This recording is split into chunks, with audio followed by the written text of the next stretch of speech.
my god.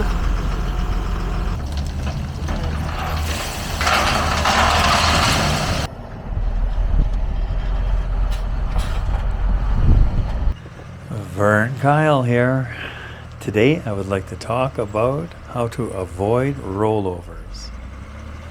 Here comes Symphony on the buggy, and she has been picking up windrows and dumping on a stockpile so that we can use the material later on. A pretty typical scenario. If you're operating the grater, you can help keep these stockpiles safe by blading the material to the outside and keeping the top from rounding off. Here comes Walter on the buggy, and with his decades of experience, his dumping strategy is to keep the bowl very low. And when he dumps, it forces the material out the side and maintains the shape of the stockpile. Here I am on the buggy, and I wanted to demonstrate what happens when you fall off one of these stockpiles. And it will happen eventually. I want to point out how important it is to experiment with heavy equipment. By doing this, you truly get to know the equipment and what its limits are.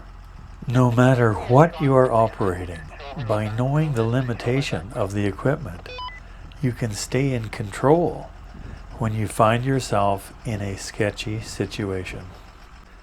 I've speeded up the footage a little bit, and during this experiment I do have my seatbelt on, and I'm aware that one back wheel is off the ground. When I was a lot younger and a little crazier, I did have a rollover incident with a 631 buggy and a 777 rock truck, but no one was injured in either incident.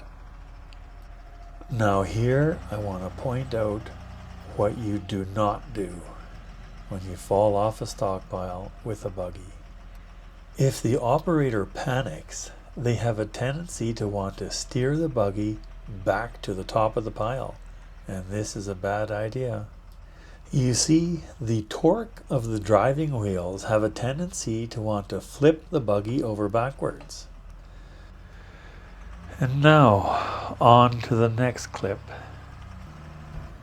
In this scenario, I want to show you how you can rest the nose of the buggy down on the ground without any risk of rolling it or damaging the buggy. If this happens, you may have to sweep a little bit of dirt off the front of the buggy.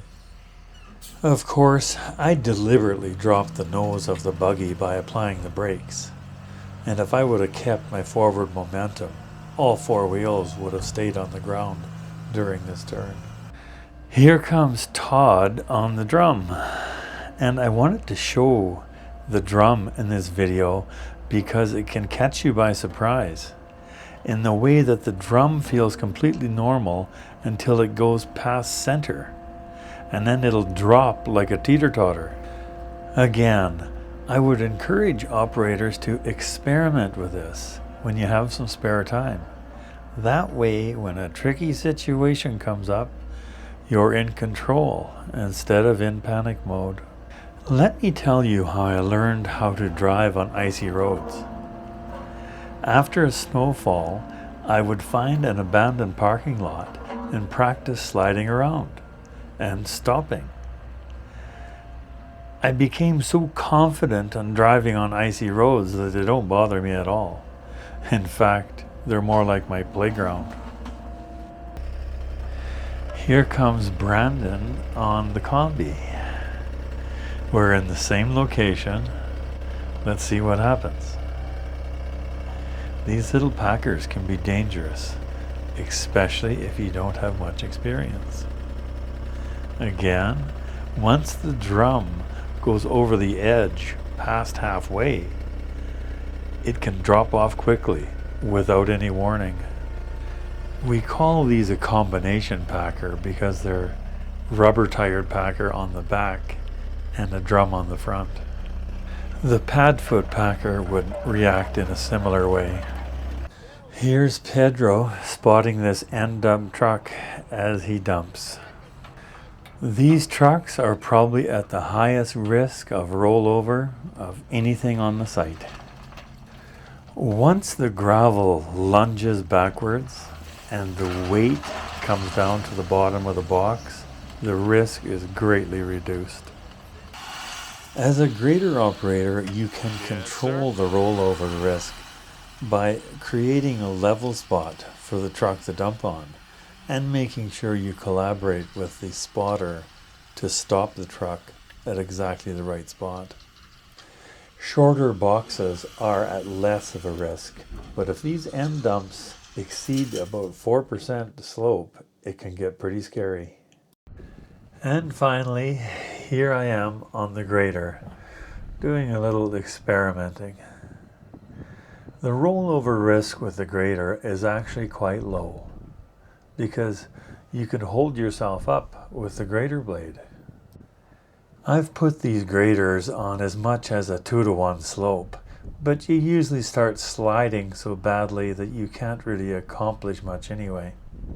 I slid my blade over to the low side in anticipation of holding myself up.